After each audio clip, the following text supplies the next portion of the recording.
பதிவு நெமிலியில் உள்ள ஸ்ரீ வைகுண்டவாச பெருமாள் பற்றியது. வைகுண்டவாச பெருமாள் நெமிலியில் திருக்கோயில் அண்மை காலத்தில் புதுப்பிக்கப்பட்டு வந்துள்ளது. பிரதான தெய்வம் அவரது துணைவிகளான ஸ்ரீதேவி மற்றும் பூதேவியுடன் பிரம்மாண்டமாக அமர்ந்த நிலையில் உள்ளார். ஊர்வல தெய்வமாக நித்திய கல்யாண பெருமாள் மலர்கள் மற்றும் வளையல்களுடன் காட்சி அளிக்கிறார். வைகுண்டவாச பெருமாள் நெமிலி ராகு கேது தோஷம் நிவர்த்தி செய்யும் பரிகார ஸ்தலமாக கருதப்படுகிறது. ஸ்ரீபெரும்புத்தூரில் இருந்து திருப்பதி செல்லும் வழியில் இக்கோவிலுக்கு வந்து தங்கியதாக நம்பப்படுகிறது. எனவே இது ஒரு அபிமான ஸ்தலமாகவும் கருதப்படுகிறது.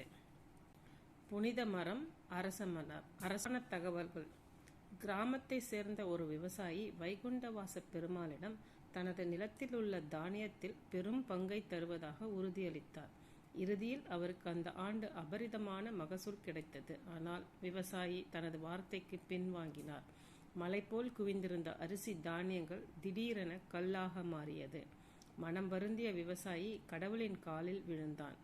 அவரது மன்னிப்பை ஏற்று இறைவன் தனது 2 விரல்களில் ஒரு அரிசியை எடுத்து மீதியை விவசாயிக்கு கொடுத்தார். வைகுண்டவாச பெருமாள் நெமிலியில் உள்ள மூலவர் இன்றும் இடது கையில் நெல் மணியை ஏந்தியவாறு காட்சி அளிக்கிறார். இவருக்கு இன்னொரு பெயரான ஏரி காத்த ராமர் என்றும் அழைக்கப்படுகிறார். ஒருமுறை பிரளயத்தின் போது அருகில் உள்ள குளம் உடைந்து தங்கள் கிராமத்தை வெள்ளத்தில் மூழ்கடித்து விடுமோ என்று கிராம மக்கள் பயந்தனர். இந்த பேரிடரை தடுக்க இங்குள்ள வைகுண்டவாச பெருமாள் நெமிலியில் இறைவனை வேண்டிக் கொண்டார்கள். அவர் கிராமத்தை காப்பாற்றியதாக நம்பப்படுகிறது. இதனால் அவர் ஏரிக்காத்த ராமர் என்றும் அழைக்கப்படுகிறார். வைகுண்டவாச பெருமாள் நெமிலி திருத்தணியில் இருந்து 10 கிலோமீட்டர் தொலைவில் திருத்தணி நின்ற பிச்சாத்தூர் வழித்தடத்தில் நாகாலபுரம் செல்லும் சாலையில் நல்லாத்தூருக்கு முன் 3 கிலோமீட்டர் கோவிலை அடையலாம். கோவில் திருமணம் ஆகாதவர்களுக்கும் குழந்தை இல்லாதவர்களுக்கும் பரிகார ஸ்தலமாகும்.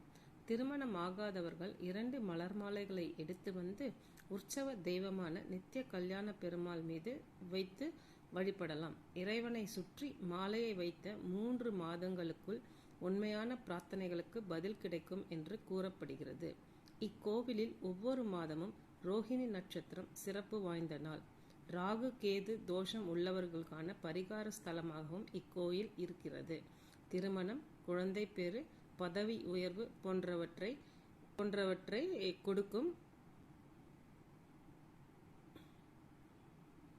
திருமணம், குழந்தை பேறு, பதவி உயர்வு, ராகு கேது தோஷம் நிவர்த்தியிலிருந்து விடுபட ஏராளமான பக்தர்கள் இங்கு அடிக்கடி வருகை புரிகிறார்கள். வாங்க, நீங்களும் இந்த திருக்கோவிலுக்கு சென்று பயனடையுங்கள். வாழ்க வளமுடன்.